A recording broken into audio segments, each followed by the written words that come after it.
How you feel today? Excited? My name is Jin Xi. I graduated from Wentzao before you born. I've been in this liquor industry almost 30 years, and I learned quite a lot. And luckily, my major is Spanish, and because of the languages, I learned a lot. And my boss said, "Okay, you speak good English, Spanish. How about French?" And then we have a French wine, and then I have 2 years French class. Now, so I can speak 3 languages. And I think if you are in the Wentzao, you have opportunity to learn more. To maybe you can have other languages rather than English. So, in that case, I got a chance to study, and the company sent me to Germany, to England, to France, to learn how the wine making. And today, so I will introduce you the liquor we call general overview, wines and spirits. Why called spirits? Normally in Taiwan or in China, they call wine, 酒, that including everything, like 绍兴, 高粱, right? And 米酒, beer, 啤酒, okay, they will call 啤酒. But in the Western, they call wine and spirit. Wine is a fermented. This is a liquor. We have 3 categories, 3 big categories. One is a fermented beverage. That means from the fruit, rice, or barley. And then after the fermented, they distill to the spirits. That means like a 高粱, that is a distilled, and vodka, that's also the white spirits, so we call the spirits. And then the liqueur, that means spirits can add on some herb. And then if you drink like vermouth or rum, quite a lot of things they call the liqueur. They add something more, like orange liqueur. They add in the orange or some orange skin in there. So, sorry. Now we are talking about the fermented. Fermented, the key ingredient have a grain: corn, cereal, oatmeal, barley, potato, rice, fruit, grape, apple, cherry, etc. And that is the key important, that will have this ingredient. And then the second one is the yeast. Yeast called 酵母, yeah, make it fermented. And in these 2 ingredients, and of course water really important. Why in Taiwan we cannot make such good wine or such good spirit? Because the water is different.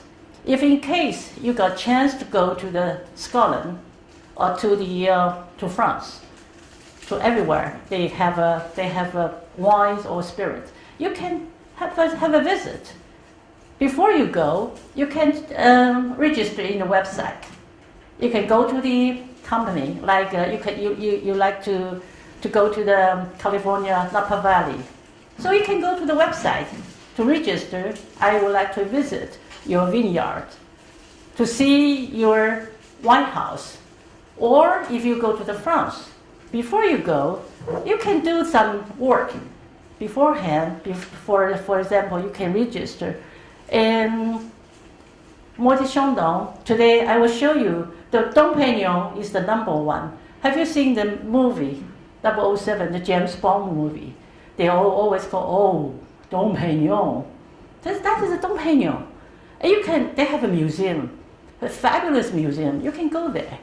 And then before you go, you can register on the website. Say you are the visitor from Taiwan, you are interested in Dom Pérignon, so they can put your name on. And then you can have a visit to see the Dom Pérignon. Today I will show you a film to introduce the Dom Pérignon, because I worked for this company for more than almost 20 years. And also you can go to Cognac, that is the southwest. And then that's the region they making with brandy, but in this region they call Cognac. Only come from the brandy come from this region can call Cognac. Otherwise, only the brandy, like champagne. Only in the north France, they call this region Épernay. That is Champagne region. Only the sparkling wine come from the Champagne region can call champagne. Otherwise, only the sparkling. And then today I will show you a short film to show you how to make the champagne. What's the difference with the wine and champagne? Yeah, and then the alcohol content in the fermented only 3 to 18%. But be careful, all the ladies here. If you go out, some guys say, "Hi, girls, can I offer you a drink?" So give you a glass of wine, add some Sprite, or add some apple cider. Yeah, it's sweet, lovely. When you drink that, you will get drunk, maybe in 5 minutes, and then you will be picking up. 叫做怎么？它叫捡尸是吗？我不晓得。I don't know. That's your young languages. So why, when you see the film today, I will show you the film how to making wine. That is last about half an hour.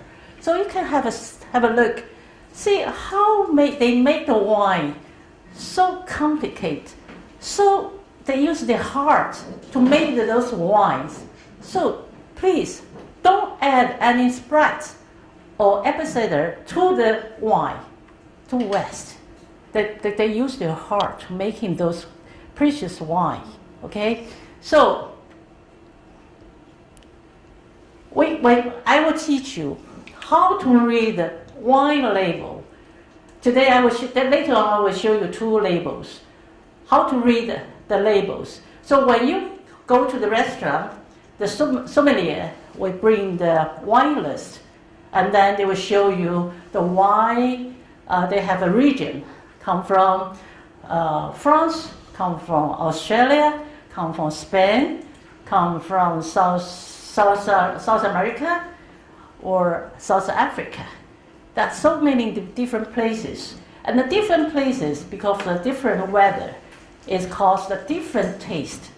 So, and then the weather is very important. Sunshine, rain, temperature is affect the quality and the taste. And then the third is the soil.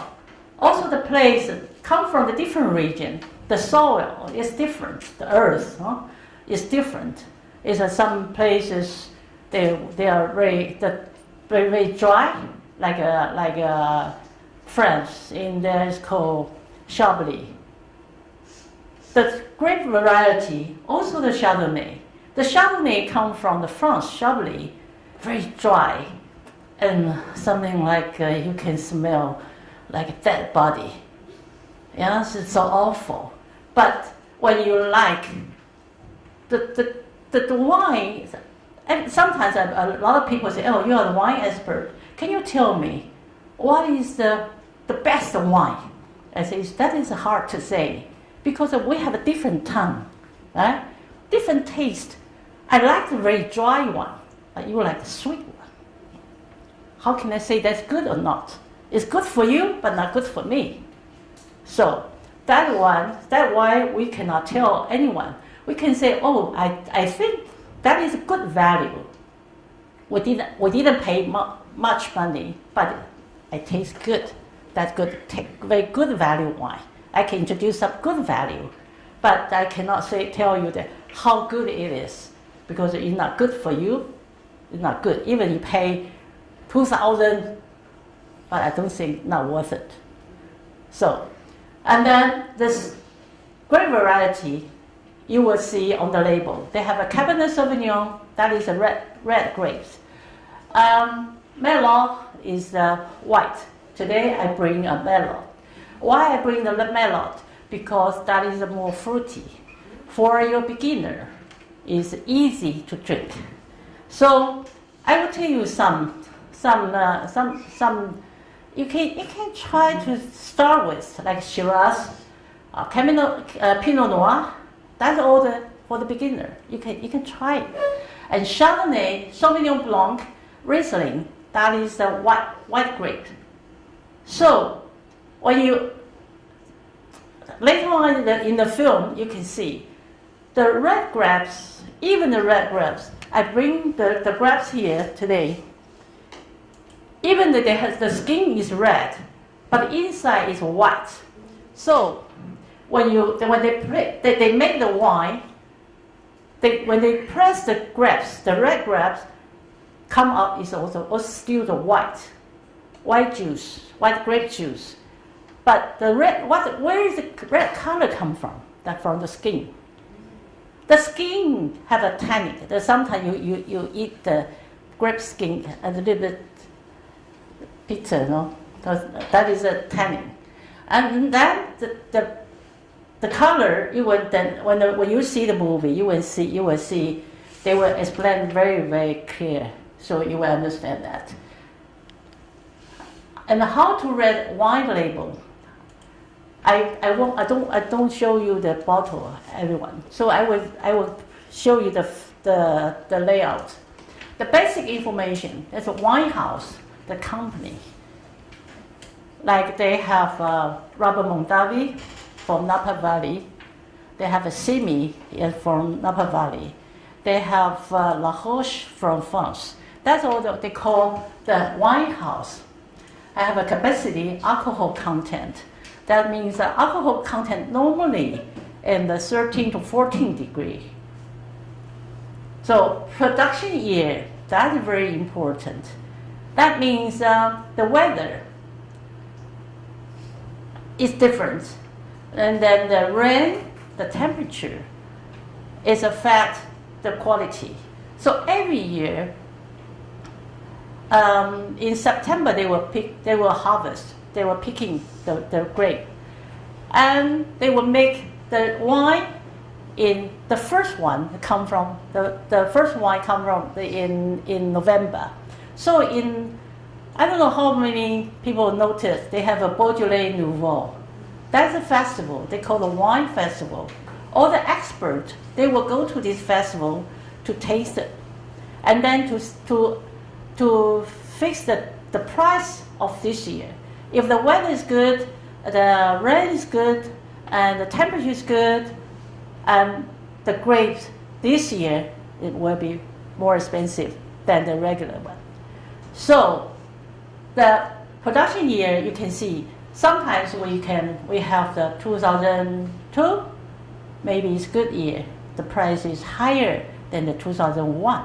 Even 2001 is 1 year older, but yeah, he's still the good one because a lot of experts they will fix that the year is good year, so everyone have the price will go up, and they have a great different variety and different weather.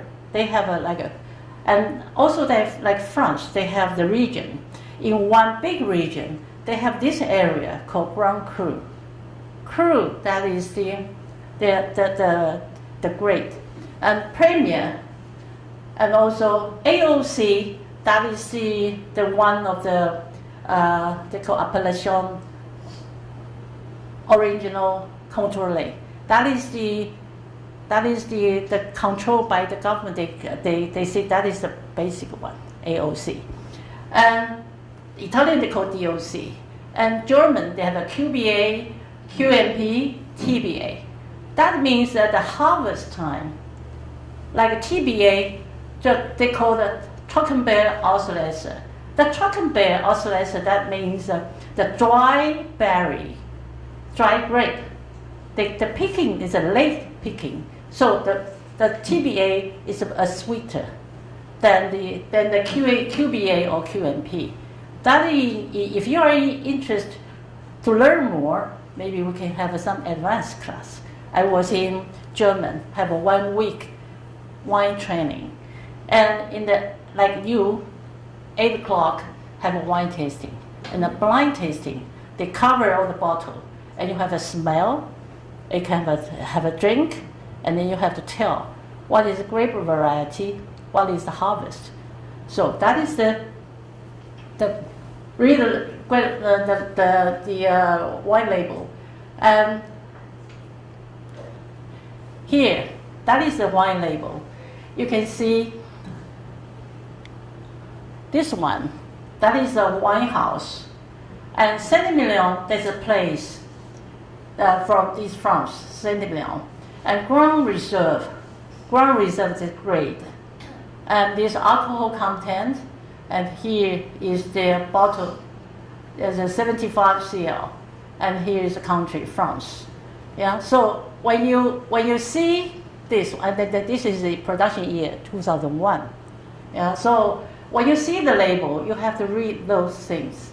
You will know what wine you drink tonight or today.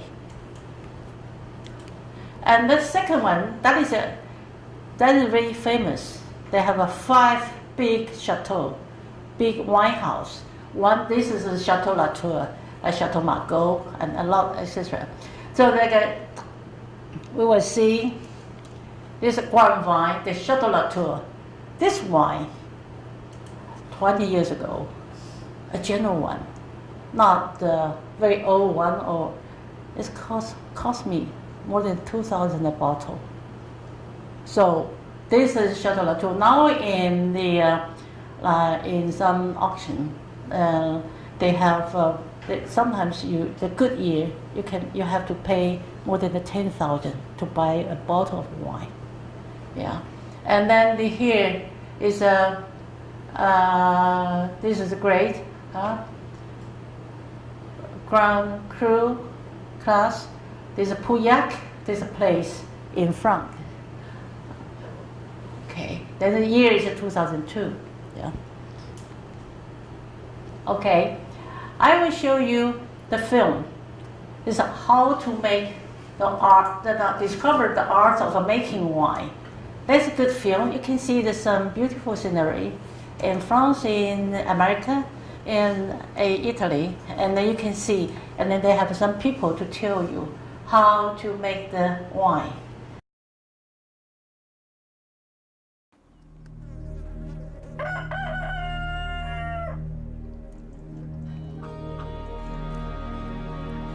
Wine, treasured by the Greeks and exported throughout the Roman Empire, the wine trade dots the landscape of the ancient world.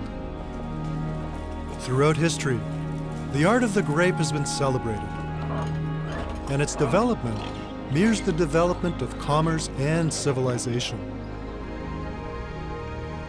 Over the centuries, the industry has expanded and innovation has set new standards for production.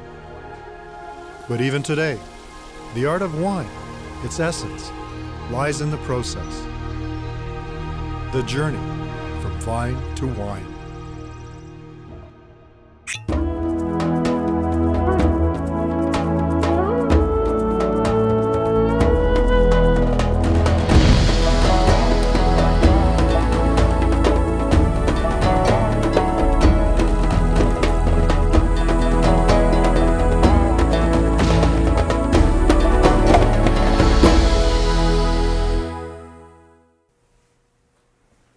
Wine.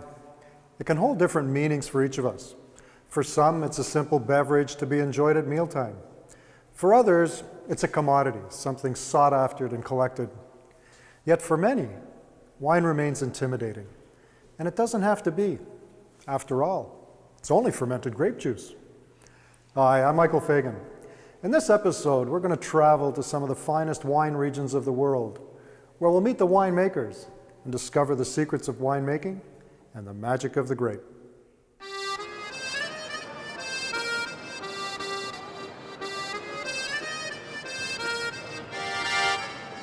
Although we are all familiar with various grapes from the fruit stand, the species of grape which is proven best for the production of wine is called Vitis vinifera, which means literally the wine grape. Whether Chardonnay, Cabernet Sauvignon, or Pinot Noir, virtually all wine grapes used today stem from Vitis vinifera, called the noble grape.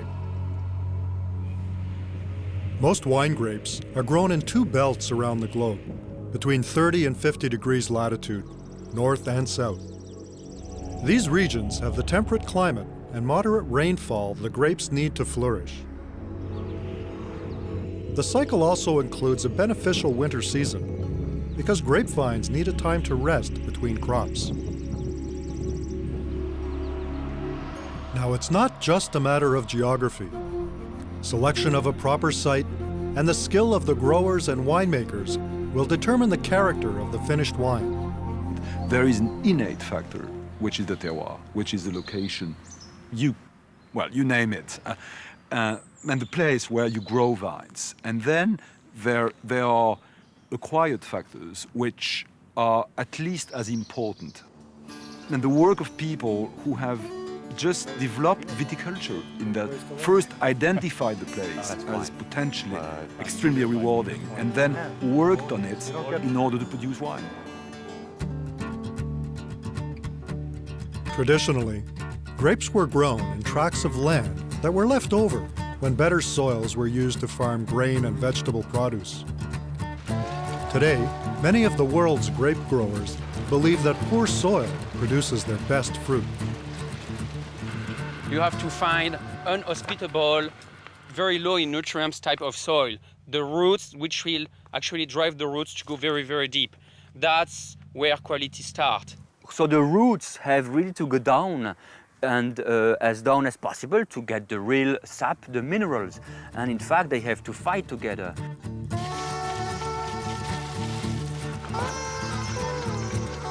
So the best plots are right in the middle. Obviously, soil conditions will vary widely across the world, but there can be dramatic differences, even in the same vineyard. I found it very surprising on my first visit, the difference in terroir, the difference in soil from one property to another. It's not a wide range in between. You can sort of step over and you're in a whole new area. Absolutely, I can show you here. We are at Vieux-Château-Serton. Next door is Petrus. Taste the wines together, they are completely different. The differences in soil, the climate, and even the microclimate around the vine will influence the character of the wine produced. The character of a wine starts with the place that it's grown. And different soil types and microclimates produce different qualities, some better than others and some more interesting than others. And you're always trying to highlight the best potential qualities that a given site or soil can give you. To make it hardier against disease and pests, and to adapt it to different soil conditions around the world, the Vitis vinifera vine is often grafted with hardier North American rootstock. The grafting consists of actually cutting the shoot of each varietal and binding them together to form a new living plant. The resulting vine will then possess the qualities of the noble grape, Vitis vinifera, along with the desirable properties of the hardier rootstock. It's really quite a sturdy and hardy plant, isn't it? Oh, it's very much so. Very, very much so. It'll tolerate many different soil conditions, many different climatic conditions, hillsides, valleys. It's a very tough, tough plant.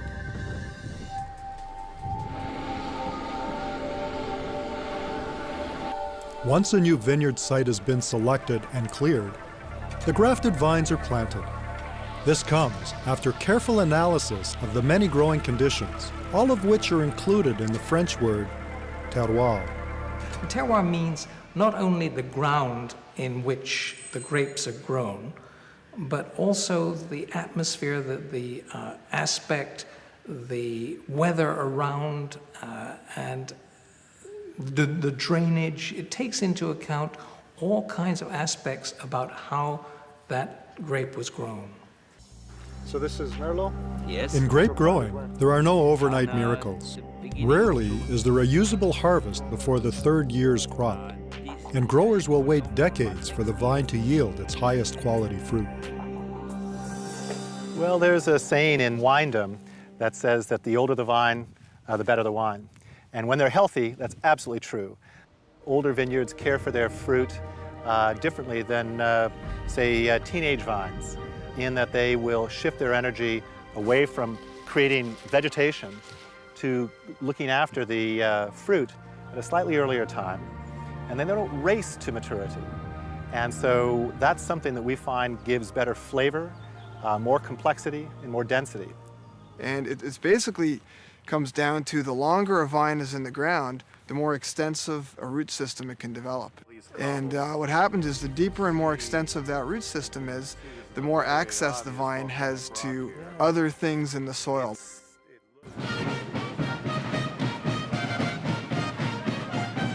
Spring marks the beginning of a new year in the vineyard.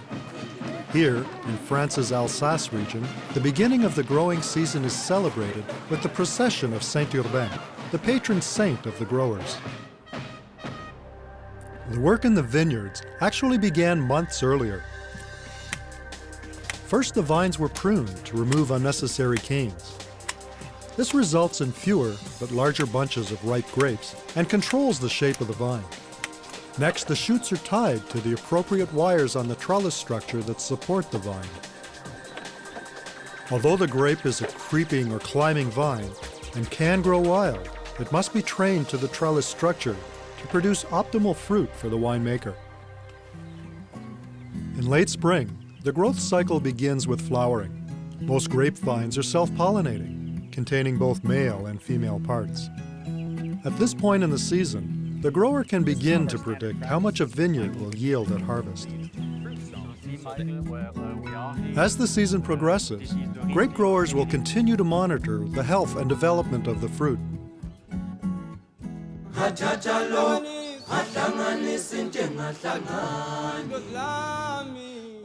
The grower's objective is to improve the yield and overall quality of the fruit by maintaining good ventilation within the vine and managing the fruit's exposure to the sun. In drier climates, grape growers depend on irrigation for the survival of their vines. This control over water supply can have a distinct advantage, allowing them to regulate the moisture a plant receives and making them less vulnerable to erratic weather conditions. If you irrigate, you're not battling what Mother Nature is throwing at you all the time, so you're putting on very exacting amounts of water, which really help you to dial in your wine styles, your grape styles out in the vineyard. Often, the spraying of fungicides, herbicides, and pesticides are necessary to control disease and pests. Their use, however, must be discontinued well before the harvest. So this is the Bonterra vineyard? There is an alternative, however, used in virtually all parts of the wine world. Some growers employ organic viticultural practices to combat pests and disease. Well, what organic means in the production of wine, making wine, is that in our grape growing, we're not using any synthetic chemicals, no pesticides, herbicides, or fertilizers. The whole approach is prevention. So in the case of an insect population, we plant things between the grapes, daikon radish, bell beans, oats, all kinds of things that provide nectar, that attract predatory insects, and that keeps our insect populations down. It's moving. Insect pests are also controlled in other ways. You need to put some lights out. Here, pheromones are placed in the vineyard to disrupt insect pest reproduction and protect the vine. Throughout the entire growing season, a process called canopy management is employed. The vines need to be constantly trimmed to reduce excess vegetation. This hedging directs all the vine's energy to where it'll do the most good, into the grapes. Also, leaves that have grown up around the grape bunches may be removed to allow more sunshine onto the fruit for better ripening. At various stages of growth, immature grape clusters will also be removed to direct more nutrients to the remaining bunches. This is called the green harvest. The first thing we do is to cut off those green berries. It does two things. One, we reduce the crop so we get more intensity, but also we even out the ripeness so that when we harvest, all of the clusters are right about the same ripeness. Had you come here 30 years ago, people would have touched the vine twice, pruning and harvesting. That was it. Today, pruning is much more serious than ever before, which is the most important element. As autumn approaches, the grapes begin to ripen, changing from the hard green berries to yellow-green, pink, and soft blue colors of ripe grapes. This transitional stage, called veraison, is a time when more sugar will be produced and stored within the berries.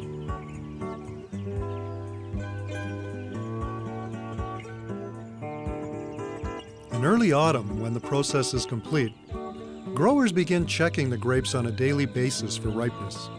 What they're looking for is an optimal balance between sugars and acid within the grapes. 23 bricks. 23. Unlike some other fruits, grapes will not continue to ripen once they're picked from the vine. Selecting the right moment to harvest is the most critical decision in the grower's year. You were saying another few weeks? Yes, I would think maybe almost a month. Yeah. In cooler growing regions like Ontario, the fall weather can be highly unpredictable, making the decision to harvest all the more critical. Along with their years of experience, today growers have turned increasingly to technological advances like remote weather stations to help predict local weather patterns. A heavy rainfall during the harvest phase can advance rot and disease or waterlog the fruit, which dilutes their sugars. In warm climate regions, growers can generally rely on favorable dry conditions at harvest. This results in consistent ripening of fruit from one vintage to the next. When the sugars in the grape have reached their peak, the harvest can begin.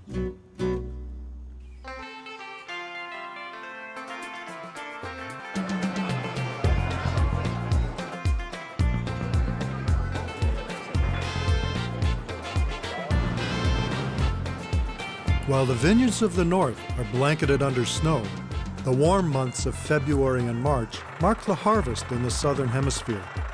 This is a time of frenzied activity as communities come together to make the year's wine. Everyone participates here. This is the culmination of months of hard work in the vineyards and a race to collect the fruit at its peak. For many producers, the best method for selecting and picking grapes is manual harvesting, a process as old as winemaking itself. Crews of pickers will move from row to row, cutting grape bunches off the vine with shears.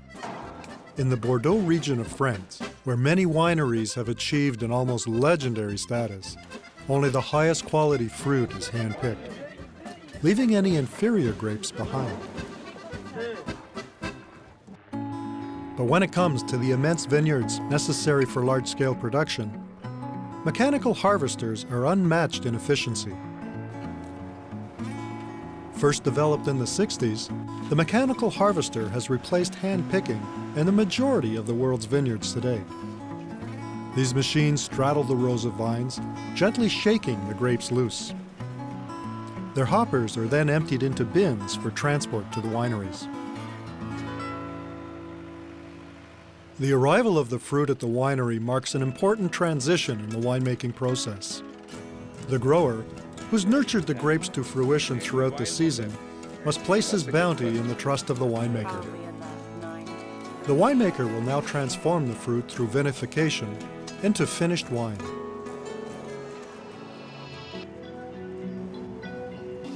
Now begins the process of extracting the sweet juice and flavor compounds from the grape. First, the stalks are removed by passing through a crusher destemmer that also lightly cracks the skin of the grapes. Unlike the reds, white wine grapes are transferred directly to a wine press. Exerting gradual pressure on the grapes, the press separates the liquid from the solid matter. The resulting liquid is called the must, containing water, sugar, acids, and flavor compounds. At every step in the process, random tests are performed to assess sugar levels, acidity, and pH. that gauge the overall quality of the juice. The must is pumped into tanks for fermentation.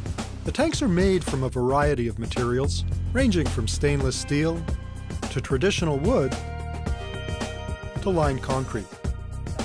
They are usually geared to the size of a winery's production, ranging from giant industrial containers to the small vats housed within boutique wineries. Here, the must starts to ferment. Cultured yeast is added, which more efficiently converts the sugars into alcohol. Fermentation of white wine takes place at cooler temperatures than red, and the process can last for up to 3 weeks. The cooler temperatures within the tanks aid in preserving the delicate fruit flavors that distinguish white wines. But these tanks can also be used for extreme cooling, in a process called cold stabilization.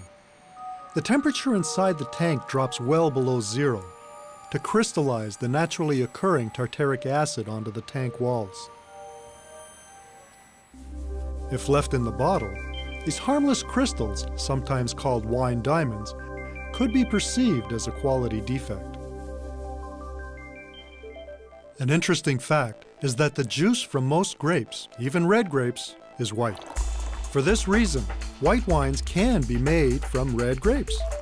Champagne is a good example. Champagne is a blended wine, usually made from Pinot Noir, Pinot Meunier, and Chardonnay grapes. But how is red wine made from white juice? So where does all the color come from? All the color is in the skins, and about 95% of the flavonoids. And when you ferment it, after 2 or 3 days, the color from the skins go into the wine, and you have a red wine. The essential difference in the making of red wine is that the must ferments on its own skins to extract pigment, tannins, and flavor compounds. As with whites, red wine making begins with the grapes passing through a crusher destemmer. The grapes are not pressed though. Instead, both skins and juices are pumped into a vessel together for fermentation. Cultured yeasts may also be added to red wine to control the process and to produce specific flavor characteristics. The fermentation of red wine ranges from 2 to 14 days. But the biggest difference is the extraction of color, flavor, and tannins from the skins. Called maceration, the longer the skins are left to soak in their must, the more intense the wine will become. As red grapes ferment, their skins rise to the top, forming a cap or crust. Traditionally, the cap is frequently punched down, extracting more from the skins. Alternatively, in a process called pumping over, wine will be drawn from the bottom of the tank and pumped over the skins to achieve the same results. When the winemaker is satisfied with the color and concentration of the wine, the liquid, now called free-run wine, is separated from the skins in the tank. Now it's ready to remove the juice and press the skin. So to remove the juice, of course, at this point, the skin are all up on top. And on the bottom are the juice ready to remove it and move it in another tank. Okay. So in fact, you can see here, come on. Oh yeah. The juice. Yep. The skins and grape pulp are removed by hand and transferred to the press where the skins are squeezed under high pressure to extract the remaining liquid. This concentrated wine, called press wine, may be blended back to achieve the desired balance. With the alcoholic fermentation complete, the juice has been converted to wine. But the winemaker's work is far from over. The acid content of any wine must be in balance.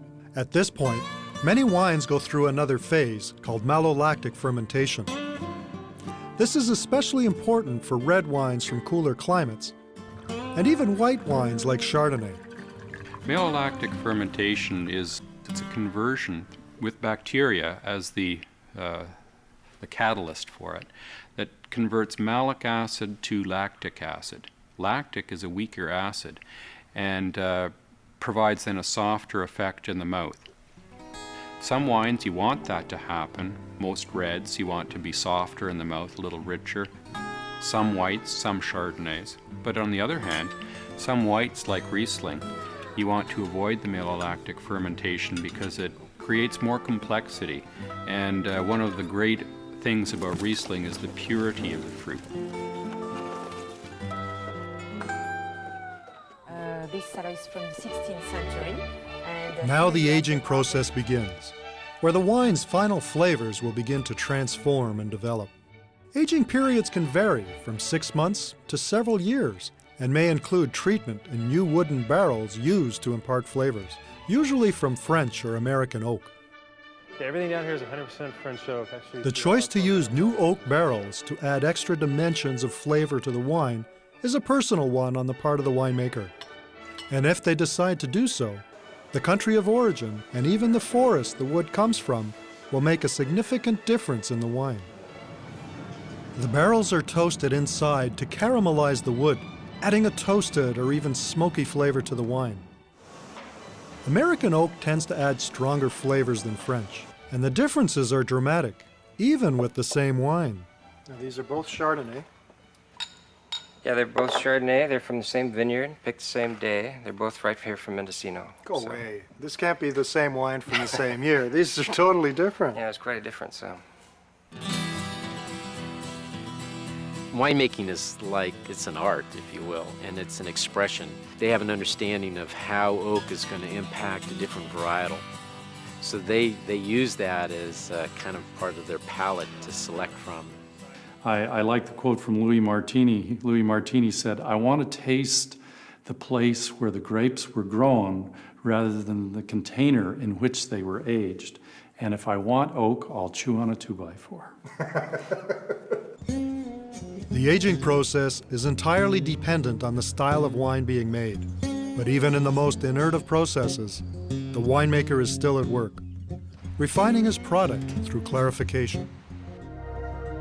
As wine ages in the barrel, sediments are produced and the wine becomes cloudy. The sediment consists mainly of dead yeast cells, called lees, along with tannin and grape fragments. The winemaker removes these deposits through a process called clarification. Here, a fining agent, like egg whites, is deposited into the wine barrel to capture the suspended particles. The heavier solids then fall to the bottom of the barrel, and the clear wine is carefully removed and transferred to a clean vessel in a process called racking.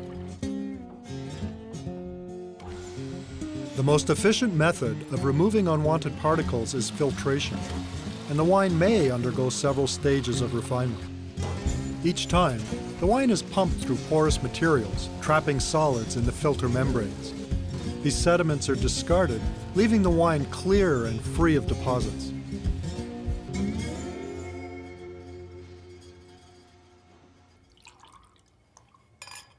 Every wine has its own character, a unique personality based on varietal type, the vineyard location, and the vintage year. But these subtle variations can challenge a winemaker who's expected to deliver consistent wine styles from one year to the next.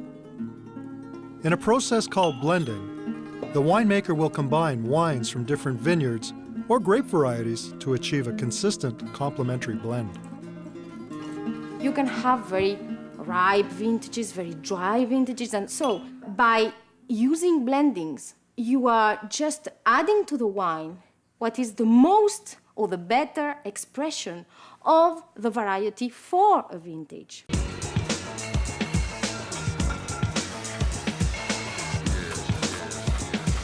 When the winemaker is satisfied with the final wine, it is bottled, sealed, labeled, and packaged for shipment, often across the globe.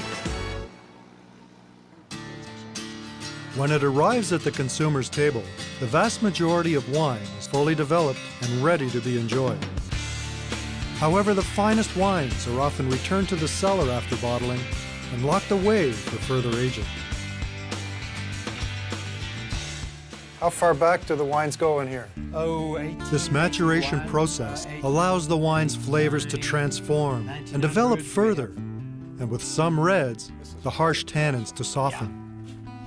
83 vintages or 71. 71, that was a great year. Some of the best dry Gewürz we ever made here. 86, that's the year I was 86. married. The greatest wines may be cellared for decades before they reach their peak. It takes an expert to actually predict the lifespan of fine wines, because the aging process will vary widely with each label and vintage year.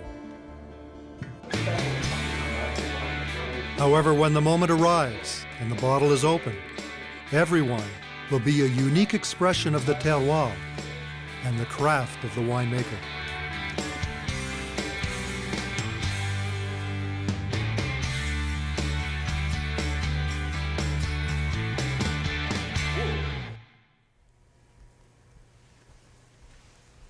Wine.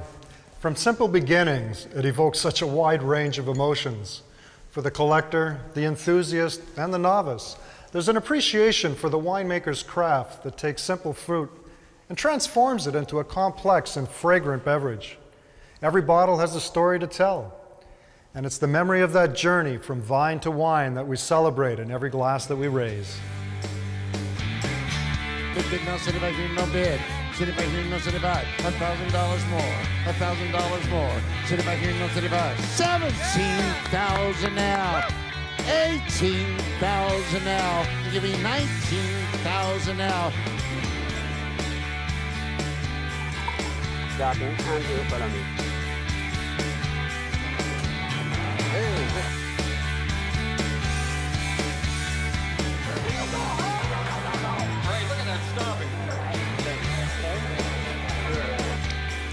Creme de la creme.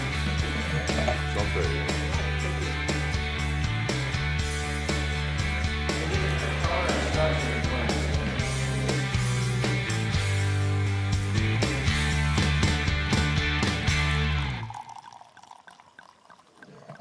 Good health. Thank you. Salud.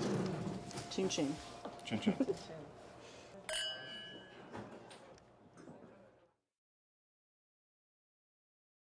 How the wine is making, right?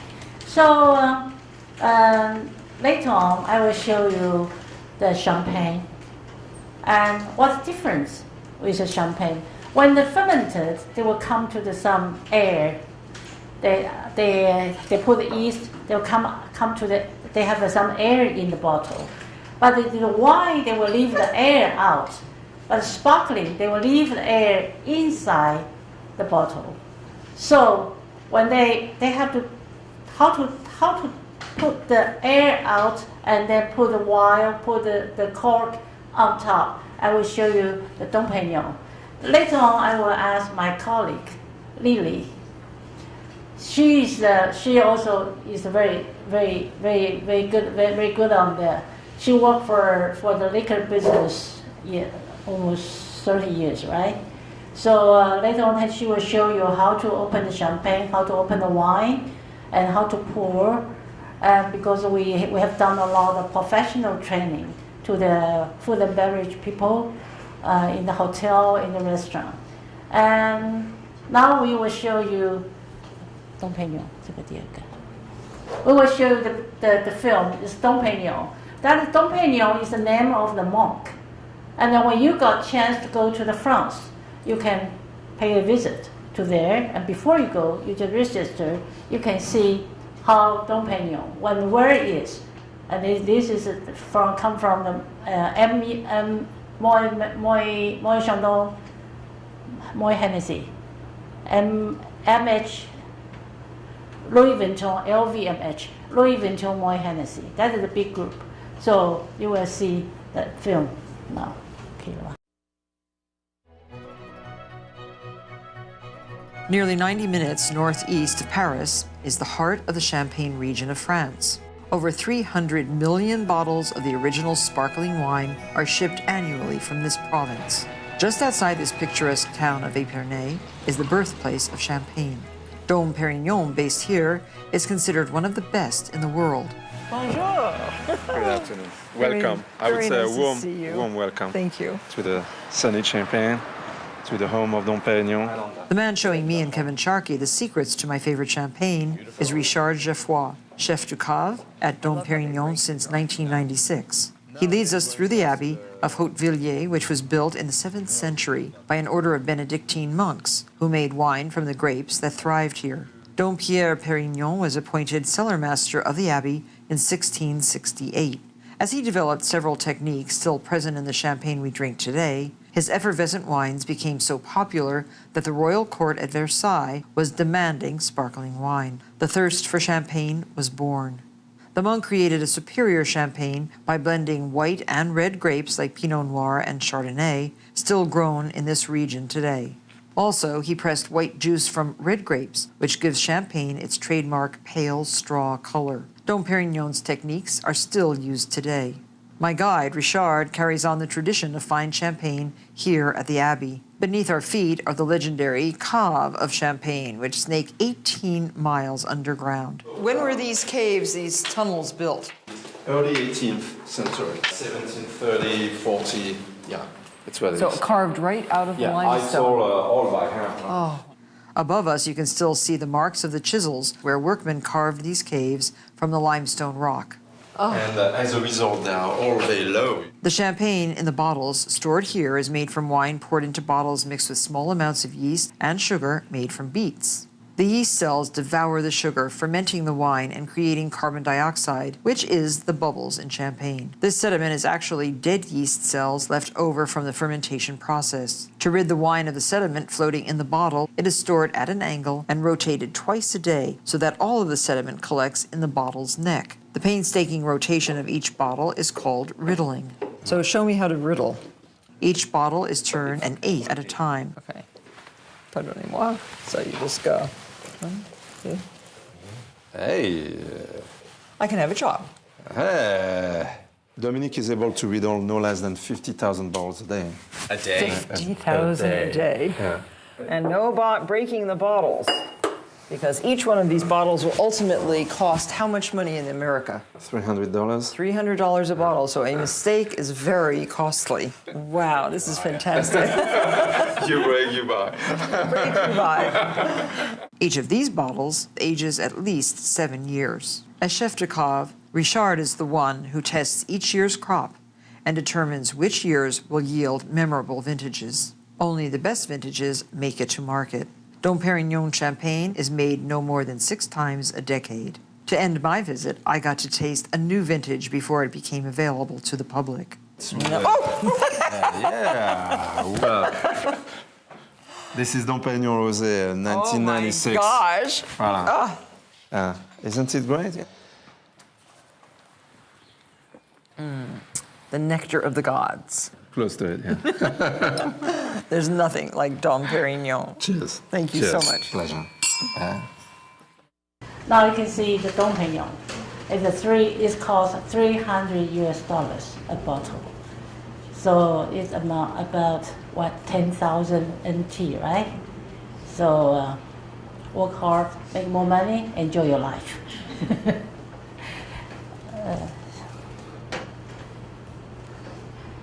And later on, I will show you how to taste the wine.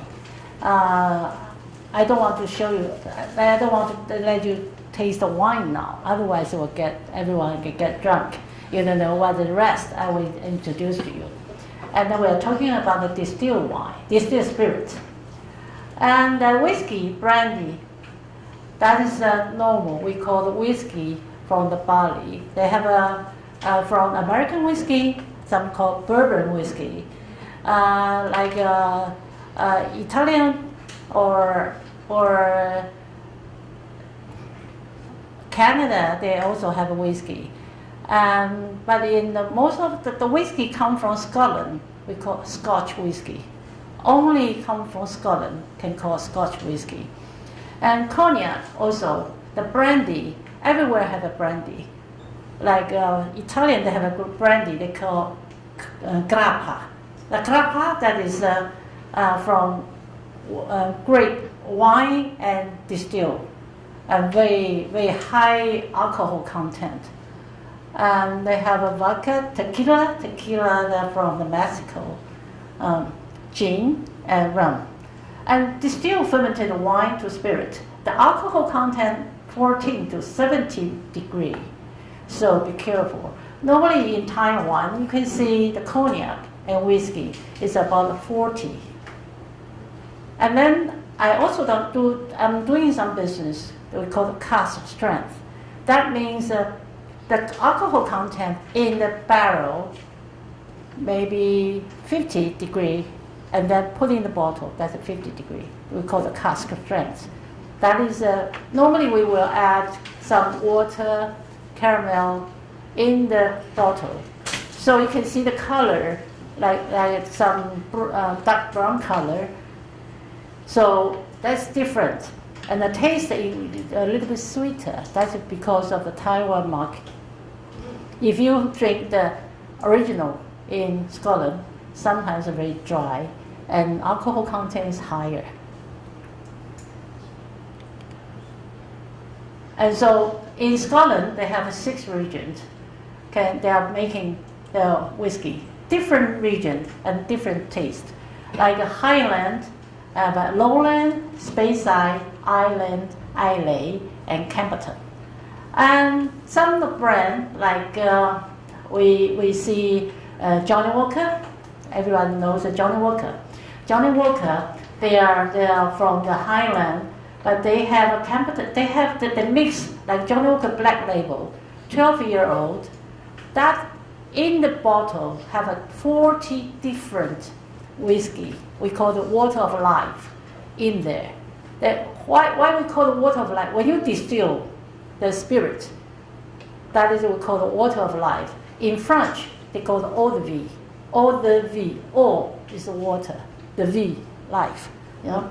So you can see the different brand name here. Glenmorangie in Highland, Macallan. Recently in the market, you can see a lot of Macallan. Yeah. Auchentoshan in Lowland.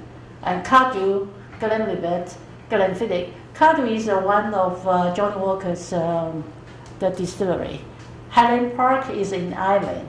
Islay, this Islay whiskey is totally different. They have very, very strong smoky.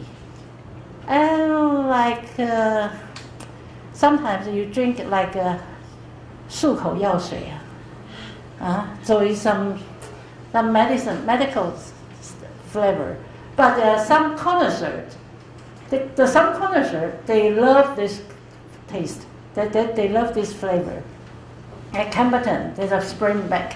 There's all the brands. All the brands show you. Hold on. Like Glenmorangie, Macallan, all the brands, and where they come from here. Okay. And then here the map. Glenmorangie in the Highlands. And Speyside, Glenmoray, there's Islay, Arbeck. And show you how the whiskey made. Very short, and only 5 or 6 minutes. And then afterward, I will show you the Hennessy, and then we can start to drink.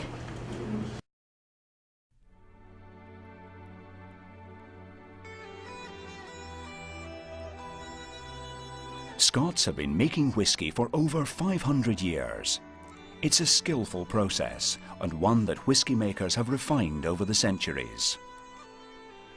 Malt whiskey is made by what is called the pot still process, which involves malting, fermenting, distillation, and maturation.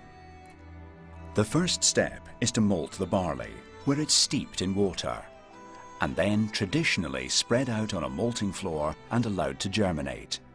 Today, modern high-tech maltings serve the same purpose, preparing the starch in the barley for fermentation.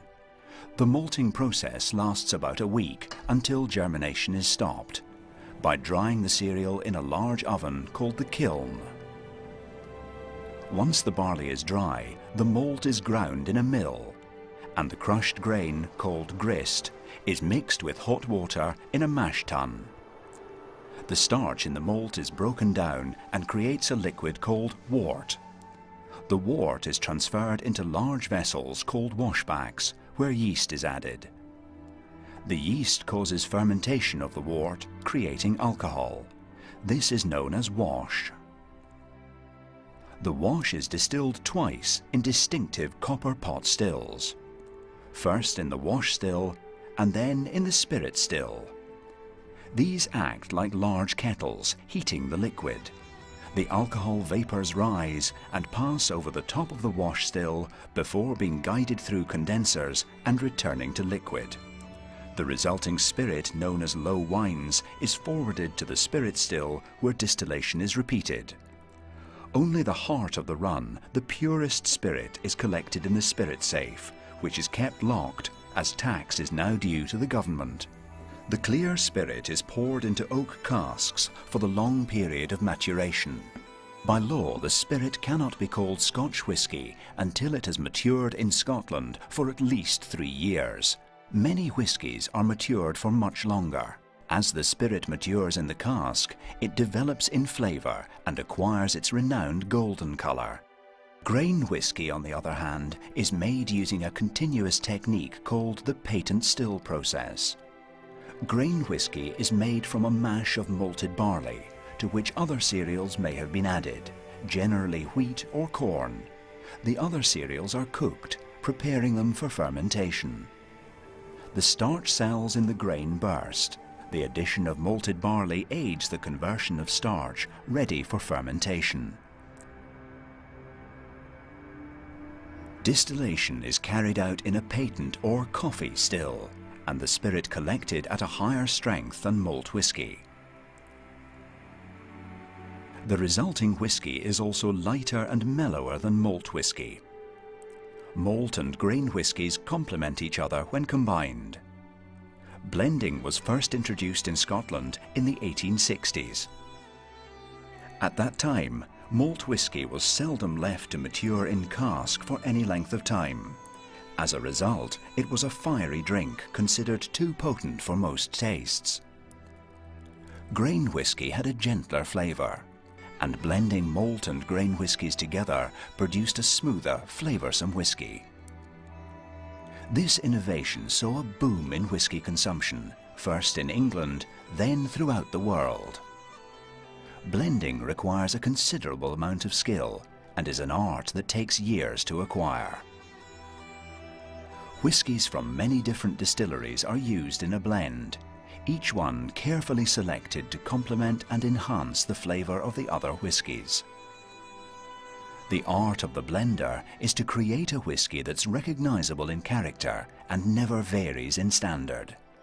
Quality and consistency are key before bottling and sale as blended Scotch whisky, each one with its own character and distinctive taste.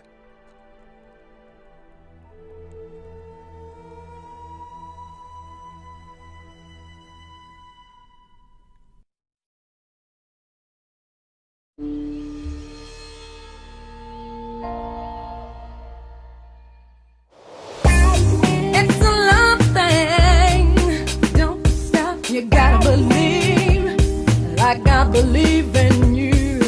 It's all good if you're too cool. Stand up, I'll make it alright. You're my everything, smarter than. Can't get enough of you.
The world's finest eau de vie vineyards are located in the Cognac region of France, near Bordeaux. 70,000 hectares of mostly Ugni Blanc vines grow in the chalky soil, in a climate ideal for producing great quality eau de vie.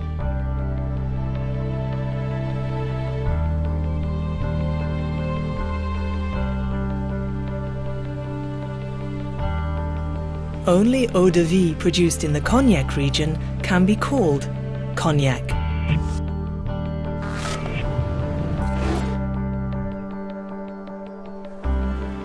For 250 years, Hennessy has created cognac with the best wine growers, people who respect nature and who have remained faithful to traditions of exceptional quality. The winemaking process commences as soon as the grapes are harvested to prevent oxidation. Hennessy uses only low-pressure wine presses.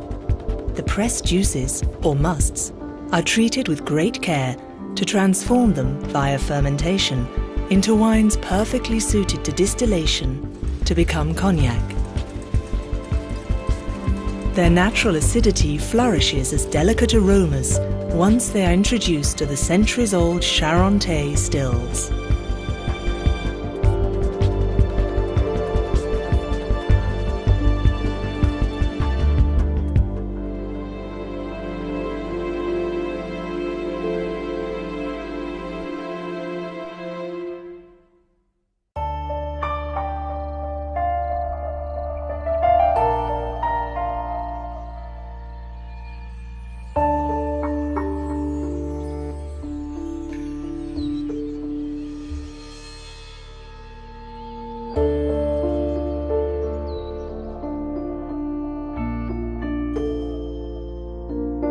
On va goûter 2 échantillons de Jean-Claude Favreau, un qu'on a déjà goûté la semaine dernière et qui a justifié la visite sur le terrain de Jean-Pierre. Bon, bah, c'est juste pour le garder en mémoire. Remettre, oui. Donc le deuxième, c'est celui qu'il a apporté, Jean-Claude Favreau a apporté ce matin, et c'est après donc le passage de Jean-Pierre. Alors qu'est-ce que tu lui as fait changer? Là, je lui ai fait changer 2 paramètres. C'est une eau de vie Jean-Claude qui apparaît vraiment correcte. Hennessy accepts only the most perfectly refined eau de vie from cognac's best distillers. The double distillation process is complex and adheres to time-honored traditions. Water and alcohol have different boiling points. The alcohol evaporates first in the pot still. Then the vapors slide down the swan neck pipe, which is shaped to eliminate less delicate components. Some vapors are retained to preheat the wine during the second distillation. The rest continues directly into the coil and cooling tank, resulting in a liquid gold called a distillate.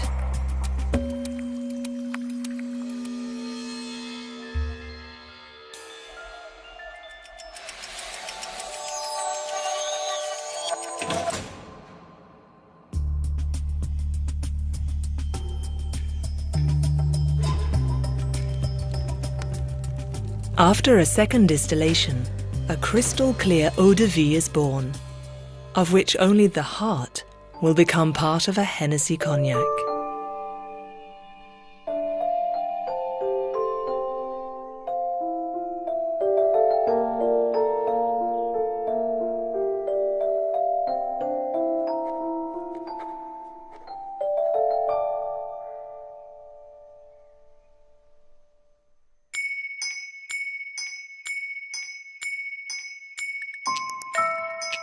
Selected eau de vie age leisurely in Hennessy's cellars while seasons pass. There is an impatience to discover how these promising young eau de vie will mature, yet the process must be unhurried.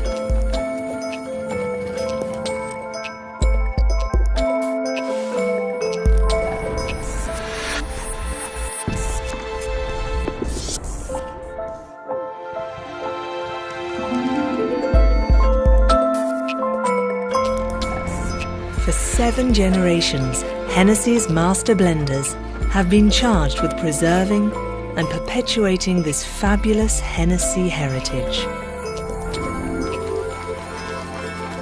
Today, as in the past, master blenders group the eau de vie according to their cru, year, origin and taste in order to decide their destiny.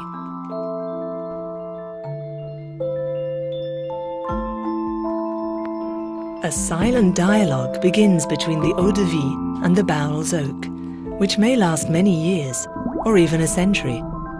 However long is needed for this subtle alchemy to produce the unique aromas that set cognac apart from other spirits.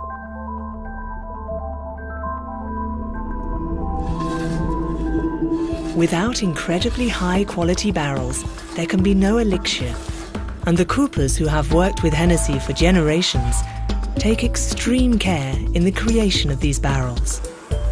Hennessy uses only oak harvested from French forests, leaving the fine timbers to dry for at least 3 years before being fashioned by hand.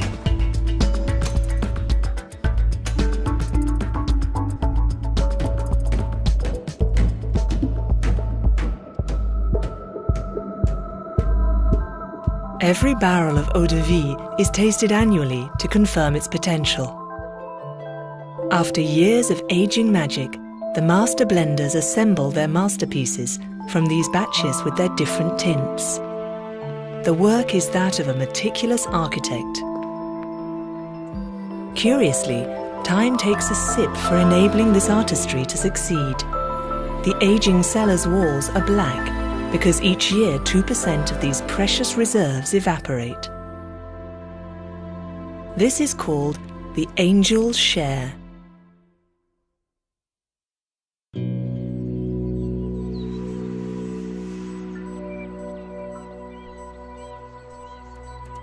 In the Grand Bureau, Hennessy maintains quality testing of all its remarkable eau de vie stores. The tasting committee are the custodians of this fastidious inventory. Here, the current master blender, Mr. Jan Filiu, and his team taste each eau de vie to assess its potential and decree its future. This daily ceremony is unique in the art of cognac making and an intrinsic element of Hennessy's famed legacy.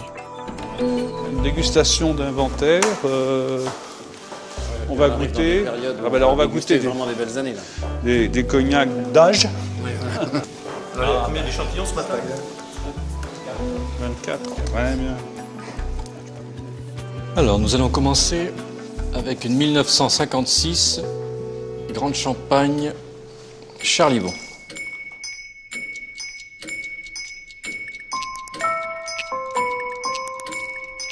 Seven generations of the Filiu family have succeeded each other in the pivotal role of master blender, ensuring the secrets of Hennessy cognac pass intact from each master.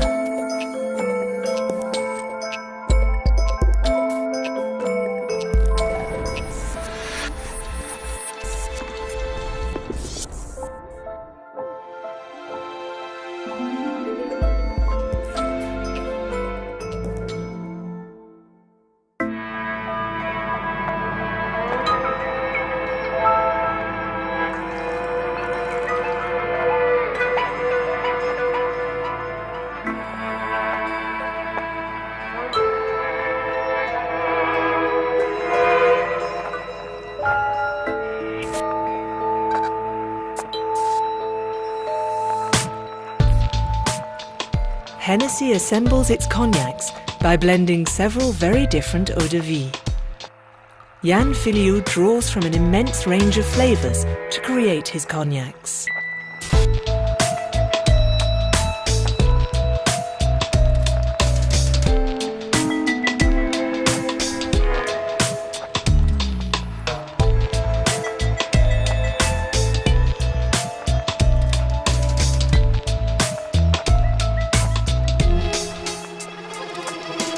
The blend reveals itself to be perfect, a taste that brings great dreams into fruition.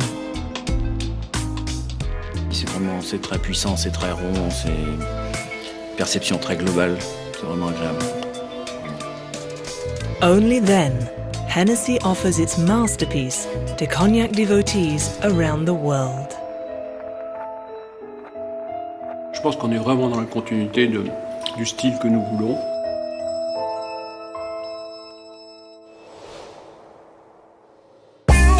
It's a love thing. Don't stop, you gotta believe in you. You're my everything. Slide it in. Can't get enough of you.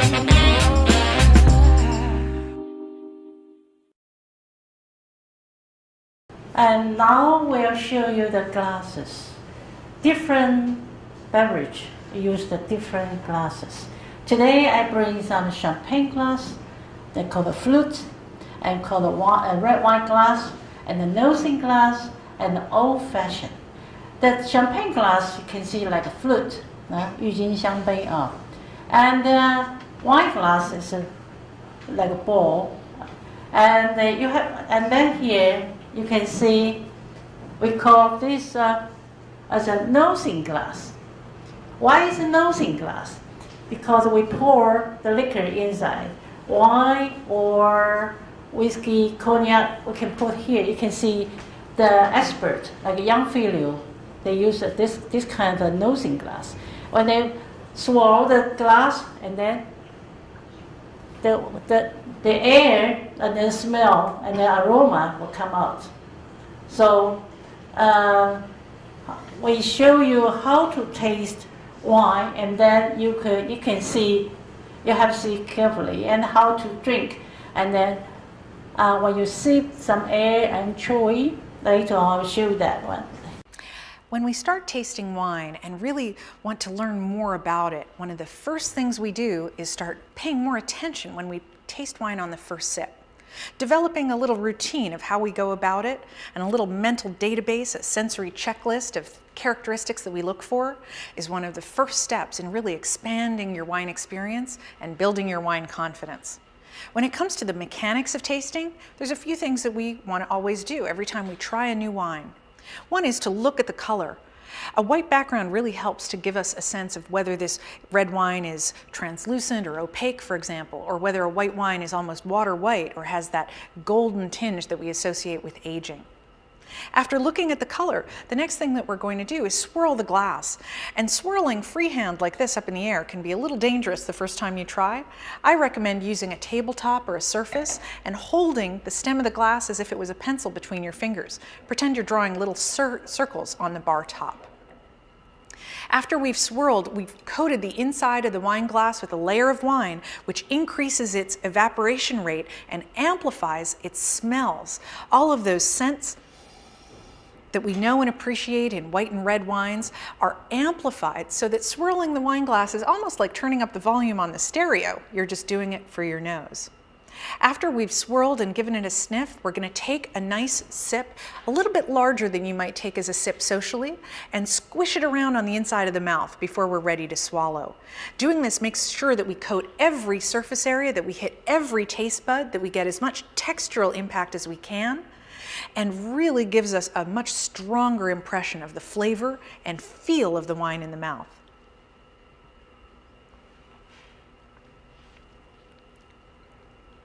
You can almost pretend you're chewing the wine, or even like it's your mouthwash in the morning. The important thing is to hold it for a few seconds and make sure you hit every surface.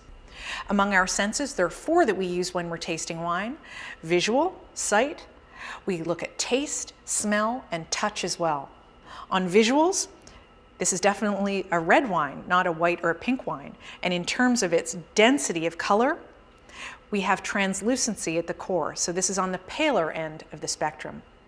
In terms of flavor and taste on the taste buds, this wine, when I tasted it, did not have any noticeable sweetness at the tip of the tongue. So it's a style that we would call dry, meaning not sweet at all.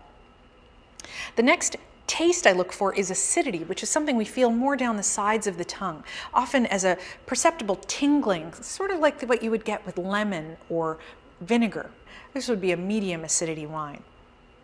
When we come to the next sense that we're going to examine, that is our olfactory sense. But we remember that smell does not just come this way when we inhale from the glass, but also Scent rises up from the mouth through the retronasal passage to reach our olfactory center every time we taste the wine as well.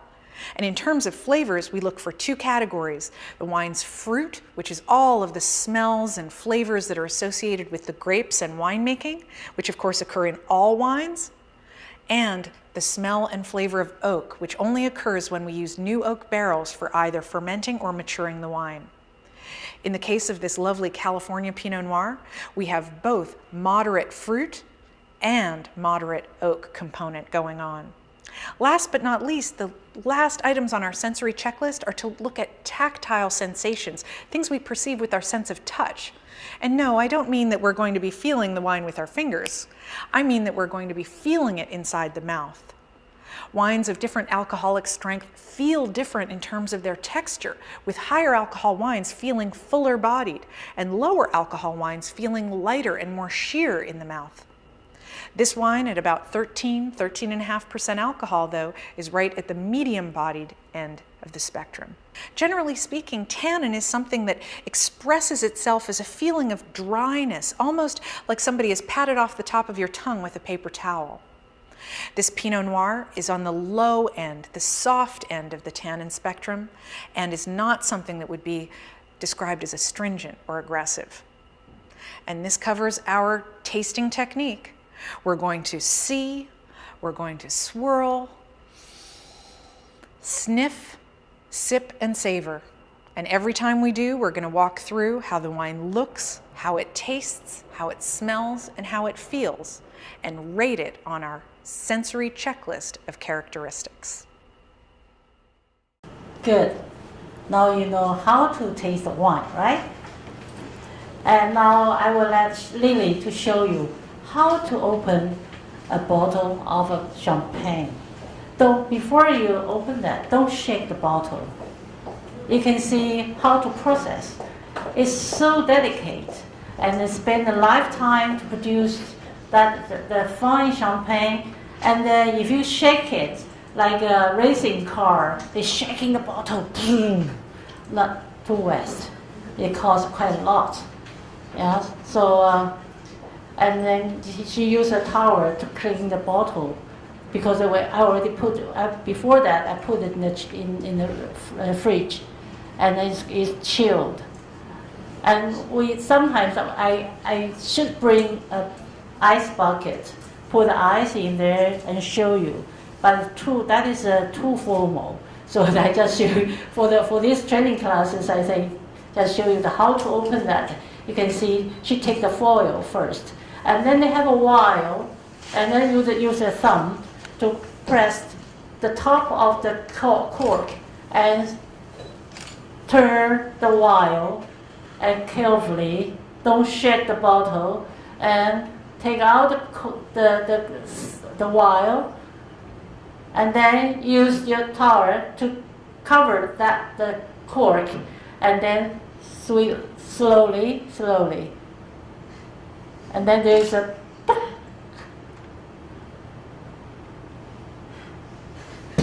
oh, did you see that? Did you heard that? Not a oh. And when the bottle is open, and you can see her hands put on the bottom of the bottle, something like this, and facing the label to the customer. And then now serve the champagne, pour it in the glass, and then the glass have to put slightly. Okay, that's enough. And then you can see the bubble is jumping. It's alive. Still, you can see that? The color is a yellow, gold color. And then when you hold the glass, don't hold with your whole hand. Your hand, the temperature of your hands will affect the quality. So when you hold the glass like this, yeah, when you swallow, as the lady just say, when you're a beginner, you put on the table. Use two hands like this, yeah, like a pencil. You hold the pencil like this, and then you will see there's some liquid come down, that we call the leg. Yeah, that's we use our eyes to see the color and to see the bubble. And then later on, we will smell. Now put your nose in the glass, and then your eyelid have to go sit down, not like this. And then you have to close all the sense and concentrate on the glass, like this. And then you will smell. When you open the eyes like this, it's totally different. Later on you will try. Everyone, every table, every desk can come, send one people come to here to pick one glass of champagne, and then you see, you smell. Afterward, you want to taste. There is some small tasting cup. You can pour a little bit and try to taste it. Okay, send one representative come to here to pick up. Yeah. If you're a good drinker, you want to drink more, you can get a bigger one.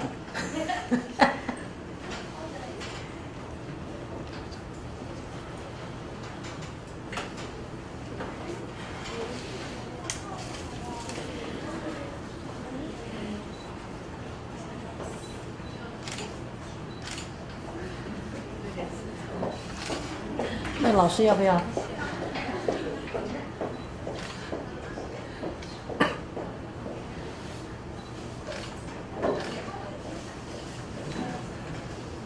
And then you can swap. You see the color and see the bubble. Yeah, they're still jumping. Huh? Very lively. You can pass around. You can pass around. Don't put on your table. Everyone can see. You can hold. Try to hold the glass, and like this.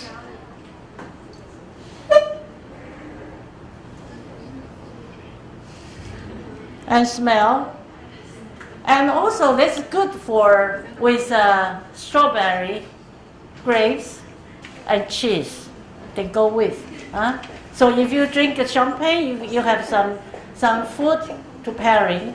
You can have a strawberry, or you can have a grape. You can have a cheese. Now I prepare some grape and cheese here. So if anyone like to have try. You can come to get grapes and cheese. Go with. Okay, salute. Have you poured in your cups? Tasting cup. Tasting cup. Yeah. You can have your small tasting cup. Yeah.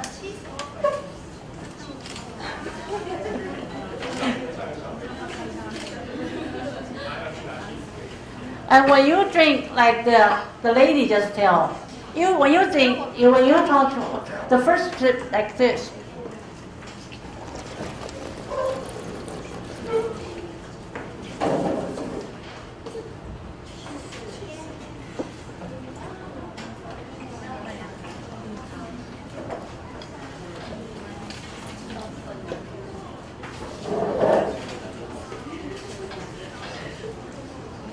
When you have a first sip, you put in your mouth, get some air in, and then like this, and chew it.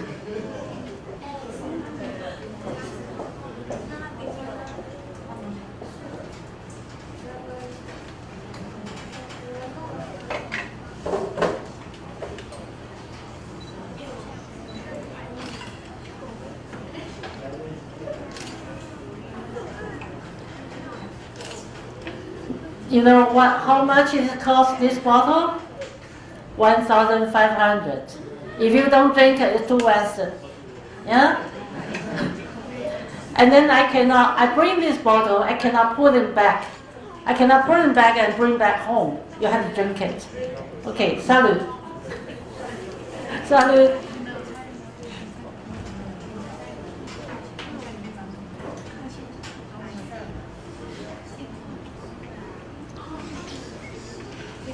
And chew it. How you feel?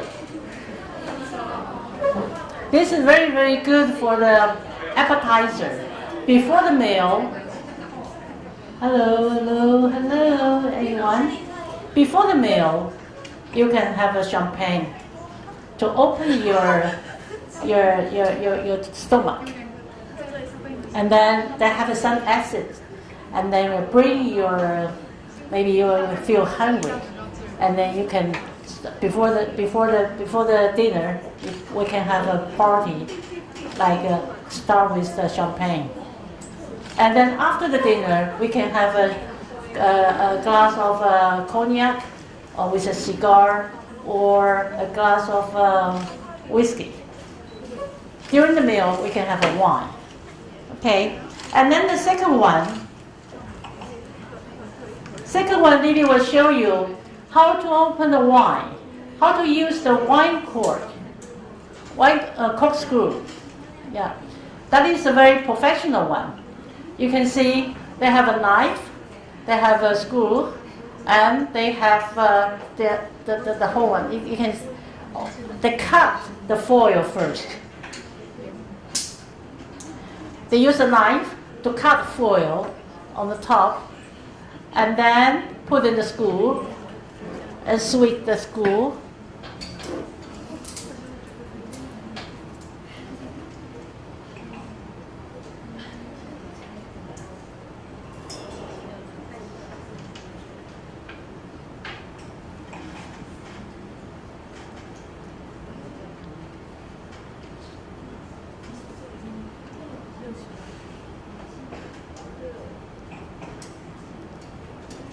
先弄下面那个，不是先弄下面那个，你还不够深，要再往下转，剩一个圈圈就好。对，然后好 ，OK， 先按下面那个，再按上面那个。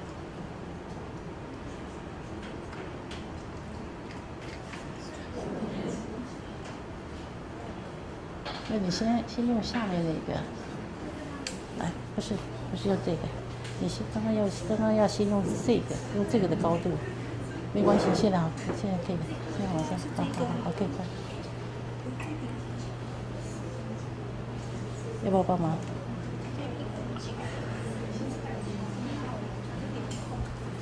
没有，都让他躺了2、3天了。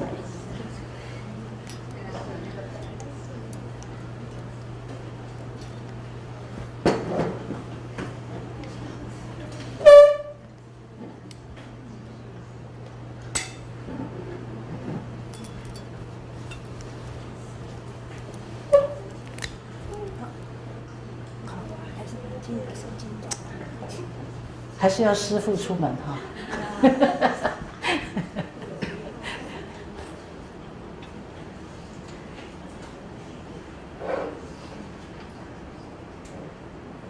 差不多了，差不多了，你要用转的，不能用把的了。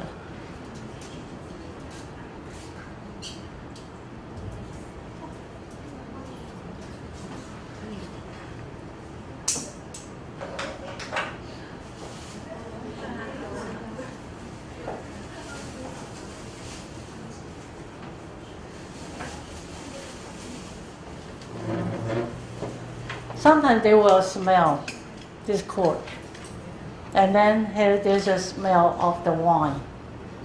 Yeah.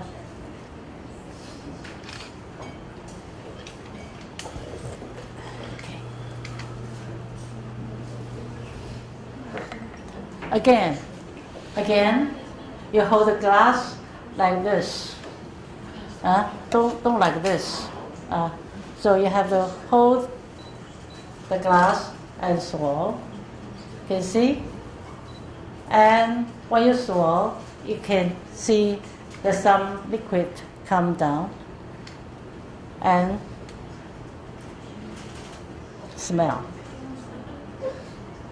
So later on, everyone can come here to pick up one or glass of wine to say that is a Merlot. Merlot is quite fruity. Don't worry, not so dry. I don't think you will love the dry wine. And for your beginner, you can start with the German wine. German wine is a little bit sweeter than the others. So in the market, they have called a Blue Nun or Riesling. And I bought some German wine in Costco. They have a Riesling wine. very easy to drink. It costs about $290 or less than $300. Everyone can afford. Very good value and fruity. So you can try. If you go to the supermarket, you can go to find some South America, like Argentina or Chile wine, very good value. Not you have no need to pay much. And like 大润发, they have some Argentina wine. It's very good, very good. Yeah, and send one to come to pick up one of the glass of wine. Yeah, every table get one glass of wine, and then you can have your biscuit with cheese, with grapes.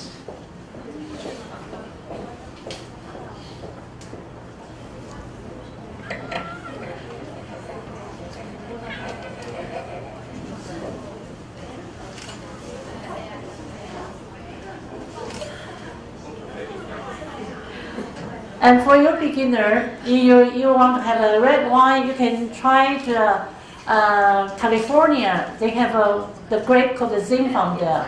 The Zinfandel is also very light.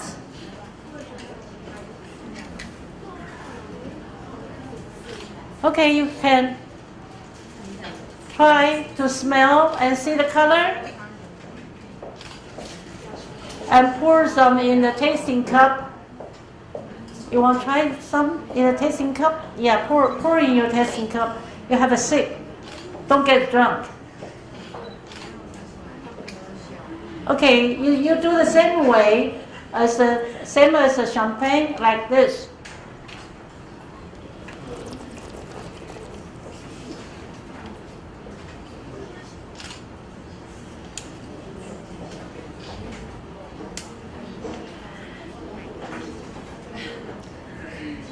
When you chew it, when you swallow, the water will come out again. When you swallow, and then they will come up here, and then the tannin. 你喝了吗？喝喝看呢，不要怕，不会醉的。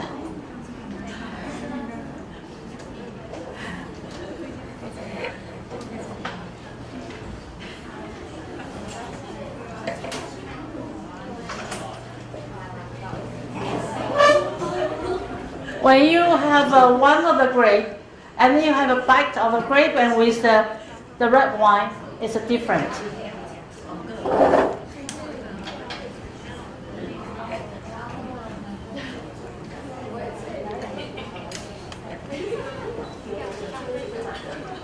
I 都洗过了，所以已经买起来。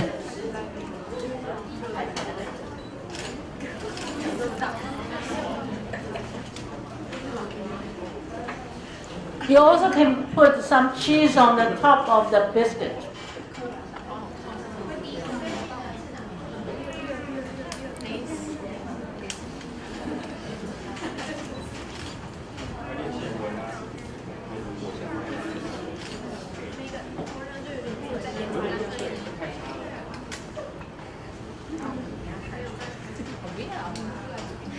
Now, here in Asia, I think in Taiwan, most of the ladies very boring. When you go to the party, the waiter asks you, "What would you like to have drink?"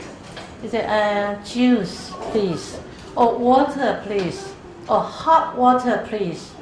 Too boring.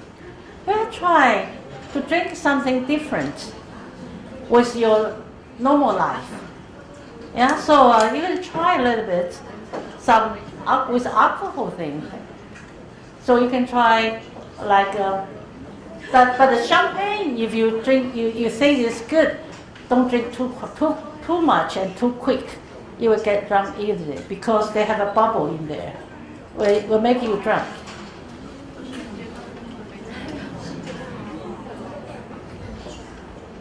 Okay, and then is there anyone who would like to try whiskey? Cognac? Scotch? Anyone will try cognac, Scotch whiskey? Anyone? Except, okay, pour Scotch whiskey. And Lily is the agent to sell Aspect. So if anyone you like, you can get her name card. You can contact her. She will give you a big discount. And then we do the same way. This alcohol content about 40 degrees, you can add some ice or water. Reduce the alcohol content to the 30 degree is the best alcohol, best time to drink it. But even though some people like drink it straight, also you can do the same way and smell. Because this is not from Islay, so there is no medicine. This is called from Highland, and you can smell the cherry, vanilla, and pepper. So you can try. So many different flavors, smell come from a glass of a whiskey, and then also when you taste it, you have a sip.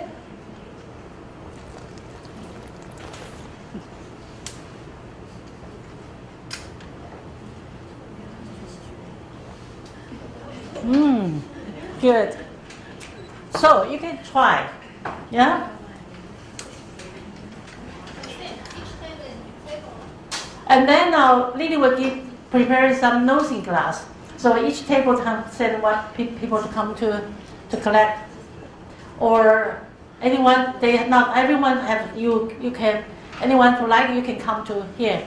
You have no need to use in the tasting cup. You can use in the nosing glass. Come.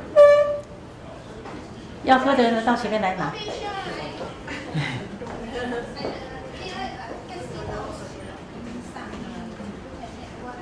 They have a tasting note, how to taste. Yeah.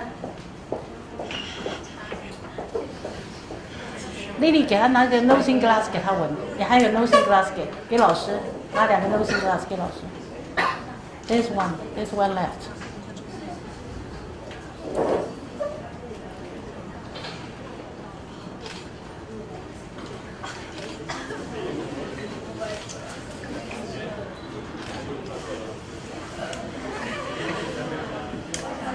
You can swirl the glass and smell.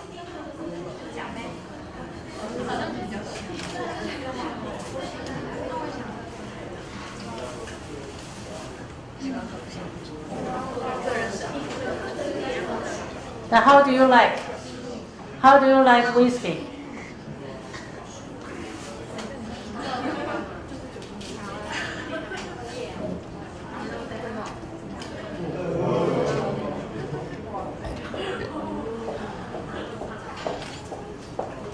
Okay, now it's almost here. So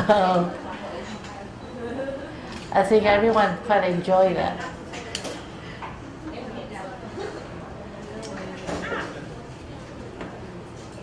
So we got no time to taste the cognac, right? So maybe next time we got chance to taste the cognac. And if you are interested, you can organize a group of people there. You can like activity as a wine tasting group. And then if you want to reunion this wine tasting group, I can help you to organize the group.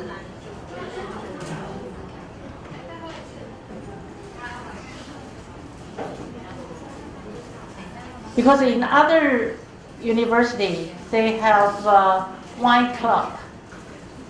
So they invite us to go there to give some training or some tasting. So if you're interested, you can have a wine club, yeah, and can help you in the future. You go to the work, and you have a chance to entertain me.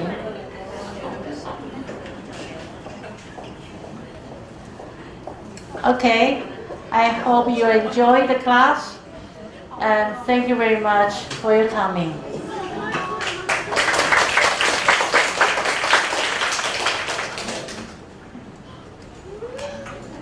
Yeah.